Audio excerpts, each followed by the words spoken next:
So today we're talking about false spirituality. False spirituality. Okay. Fake spirituality. Fake spirituality. Okay. Can you Yeah. give me a brief description of how you would define it? Ha.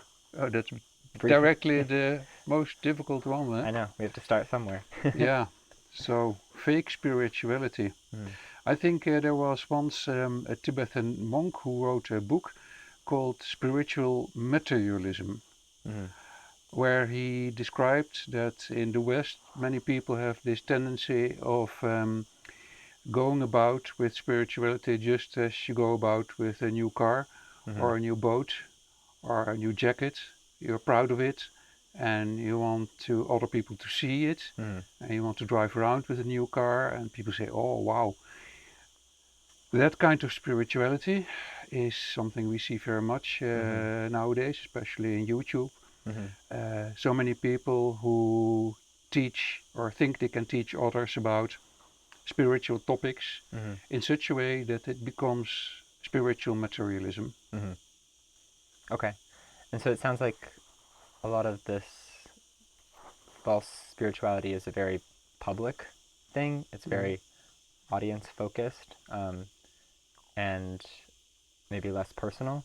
Um, what do you think that relationship is between how spirituality has become more of a public idea or something that you identify with and you want to show others? Yeah, so I think the keyword is identification here. Mm-hmm. Probably what we see is that in our society, many people are unhappy. Mm-hmm. They look for something else, and then quickly they think that something else must be something higher up or Mm-hmm. deeper. So look deeper, look higher for the meaning of life. Mm-hmm. What is it about? And then coming into these realms very quickly where you talk about um, ancient spirits or channel angels or be connected with the authentic self or do child work, or it's actually an entire universe Mm-hmm. of possibilities nowadays, Mm-hmm. and they're all activated in media, in social media, Mm-hmm. YouTube and TikTok, whatever you have. So it is for people much more accessible than in the past. In the past, it was, I think, books. Mm-hmm. People looked for books and then they read books, and now directly you have um, a kind of commercial um, aspect. Even the first two or three sentences or the first slogan has to capture people Mm-hmm. and catch them into their searching, Mm-hmm. because it's clear they search in the Mm-hmm. internet for something because they think they don't possess it or they are deprived of it Mm-hmm. and they want to be more happy, or they want to stop their suffering, or Mm-hmm. they're unhappy or depressed or whatever, and then they look for spiritual things Mm-hmm. and they think that spiritual things are the remedy for their unhappiness. Mm-hmm. What I guess what do you think people feel they're deprived of? Do you think that they know that they are lacking spirituality and so they go looking for it? Or do you think it's a broader feeling of something's missing and then they encounter someone say this, someone saying that, and that's what they use to Mm. fill? I think our society now in the West is so totally luxurious for many people. Mm-hmm. You have everything. Okay, you also have a job and a house and whatever you have, and still you're unhappy. So there must be something else where to look for that something else. And Mm-hmm. then quickly people find out that it's not a second house or a second lover or a new boat or a new car. It has to be something which is non-material. Mm-hmm. And then they go on with the search. Instead of the second car, it becomes a new fad, a Mm-hmm. new spiritual dream, Mm-hmm. a new spiritual teacher. And now we open our own chakras Mm-hmm. and we see the light. So it sounds like that this search for something material that people go on, Mm. it sounds to me like you're saying it ends up resulting in more infatuation with materials, or more engagement with some particular like practice. Just I guess how would you respond to that? That while people are in this search for something missing and they think that they have everything material, um, that they still circle back around to acquiring something, identifying with something, practicing something new, doing something Mhm. else. Mhm. Mhm. It sounds to me like what you describe as false spirituality is an addition of something into their normal lives. Mhm. Um, I guess, does that seem accurate to Mhm. you? Mhm. What is your feeling about that? What did you see It's around you? a good question. I think for me, when I think of, like you were saying, trends or like spiritual practices or practices that people claim to be spiritual, that it is something that people take on, that they aren't doing something in their life or they don't have this thing in their life and they try to bring in something new in order Mhm. to fix or fill what feels like they're missing. Um, and it, I guess it sounds to me like you have some critique of that idea of bringing something new in. Do you think that people need something new, in order to maybe have a real sense of spirituality? Or do you think that false spirituality is that idea of getting something new, doing something new or different? Um, Different. different. Yeah. A change. I think People, it's yeah. a thing. Okay, so I've acquired quite a bit now. Still not satisfied. Has to be something other, something different. Mm-hmm. So I look for something different. Mm-hmm. But it has again, it is looking outside. It's Mm-hmm. a kick. It's a kick. It's a fad. It's a new thing. It's interesting. And you talk to a new Advaita master. That's very popular, especially in the States. I know that. Mm-hmm. And then there are these questions, what is the essence of life and who am I and those stuff. And it becomes popularized and it becomes a commercial thing. Mm-hmm. And people jump into it and give courses. And Mm-hmm. I mean, you can get courses in any direction and dimension of spirituality nowadays. Now, if Mm-hmm. you look in the internet, it's whether you do discovering your um, inhibitions of your previous lives, Mm-hmm. or you want to open your crown chakra, you can always find a course, Mm-hmm. and a course which suggests that you can find the utmost insights in 5 days, Mm-hmm. somewhere on Isle of Malta, Mm-hmm. and yeah, then you go for it. Mm-hmm. It is our mind who always seeks satisfaction, I think, Mm-hmm. and is never satisfied. Mm-hmm. So, to you, what is the main danger of false spirituality or taking a course or trying Mm-hmm. something new or new practice? Mm-hmm. Well, the danger is always individual. It's you have to start looking for something. If you miss something, you want to start looking for something. And Mm-hmm. everybody has a pathway, has a spiritual pathway, wants to look for something. Mm-hmm. The only danger I see is that it goes on forever and Mm-hmm. forever. At a certain way, at a certain moment in your spiritual search, you have to jump off the cliff and say, "Fuck it, I jump into the unknown."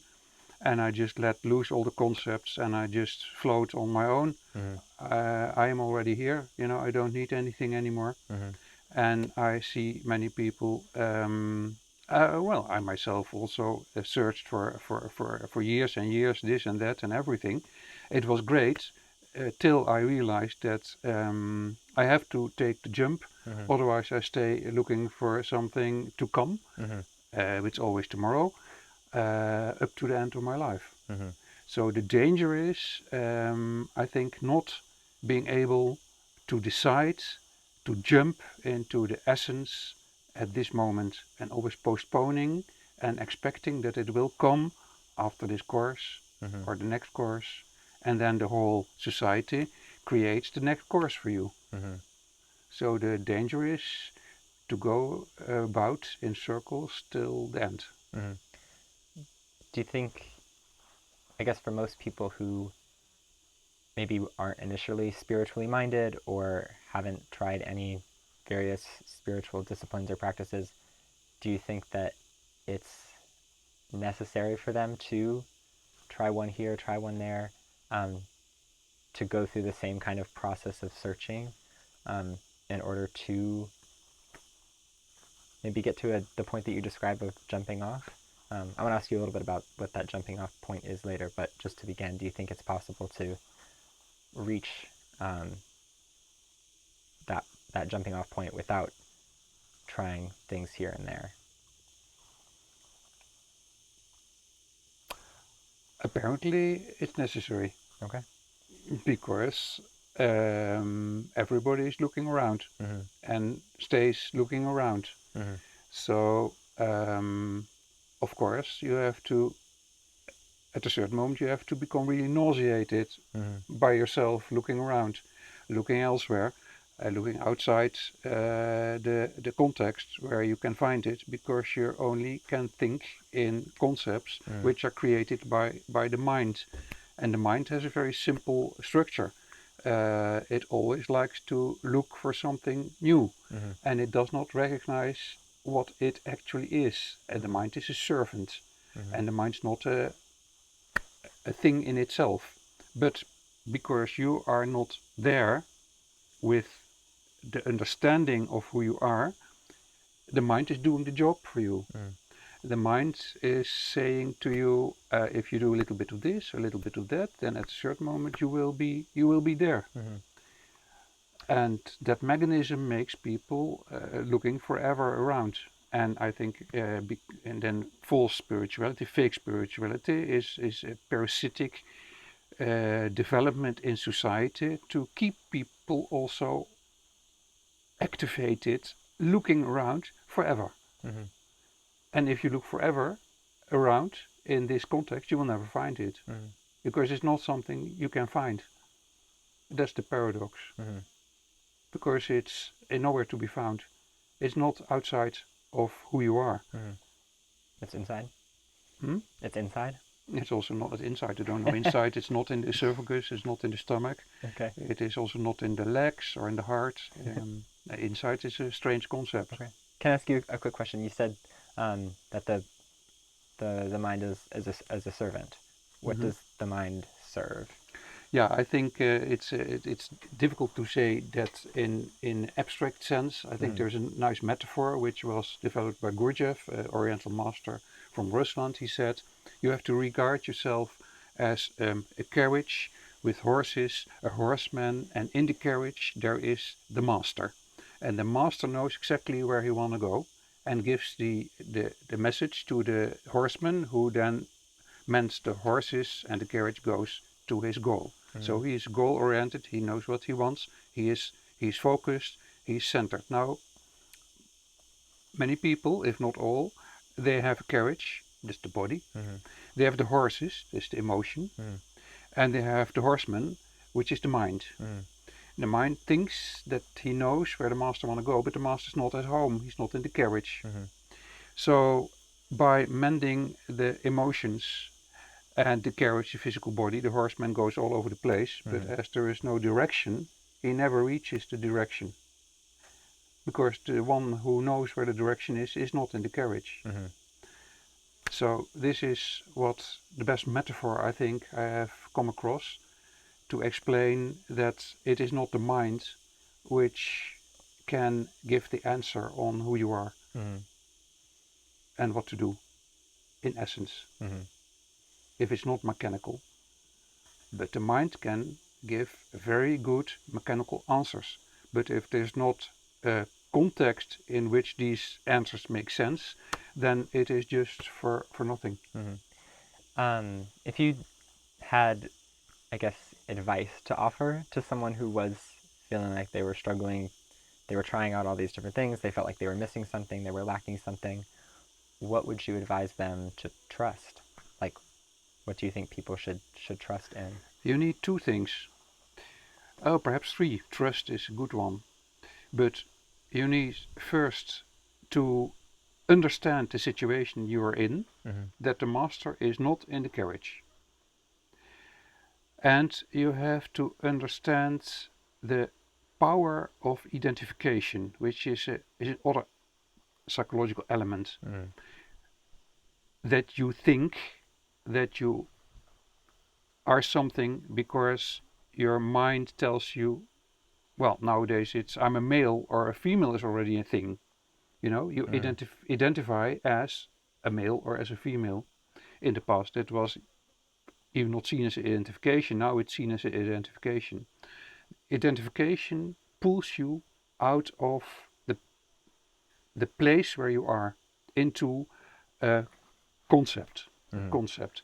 So the power of the concept defining you and defining your life is one issue, and the other issue is the understanding that you are a mess. You are all over the place. Today you want this, tomorrow you want that. It's all related to the identification of the moment. So without a master in the coach, the horses, the emotions, and the body go all over the place.